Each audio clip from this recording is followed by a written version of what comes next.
Assalomu alaykum, hurmatli Qo'shtepa tumanimiz fuqarolari hamda aziz mehmonlari. Siz aziz fuqarolarga joriy yilning aprel oyi davomida amalga oshirilgan ishlar bo'yicha navbatdagi profilaktik ogohlantiruv murojaatnomamni yo'llamoqdaman.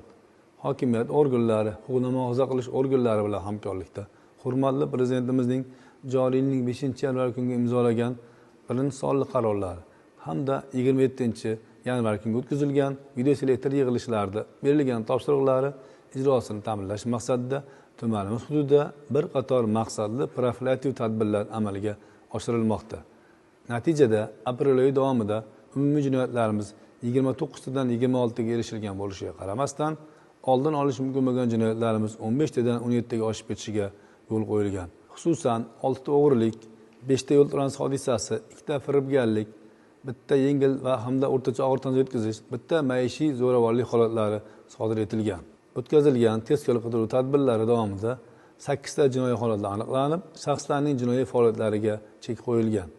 Jumladan 4 ta giyohvandlik bilan bog'liq, bitta elektr tarmoqlaridan noqonuniy foydalanish, bitta qimorxona tashkil etish hamda bitta jamoat tartibiga tahdid soluvchi materiallarni noqonuniy ravishda tarqatish bilan bog'liq holatlar aniqlangan.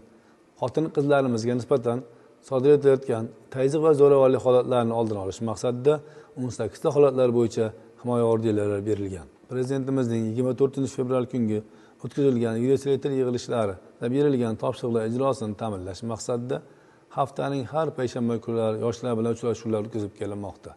Jumladan uyushmagan yoshlar, muqaddam sudlangan, probatsiya hisobida turgan yoshlar bilan ham uchrashuv o'tkazilib, ularning muammolarini yechish maqsadida sayyor qabul hamda davra suhbatlar o'tkazilib kelinmoqda.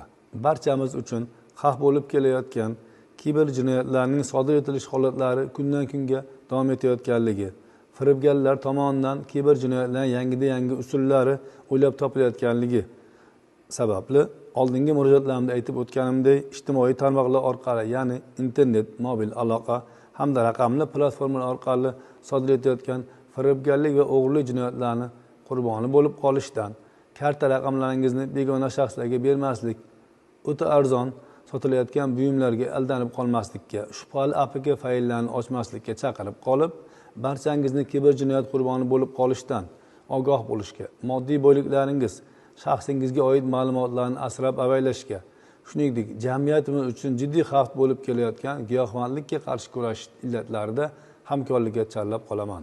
E'tiborlaringiz uchun rahmat.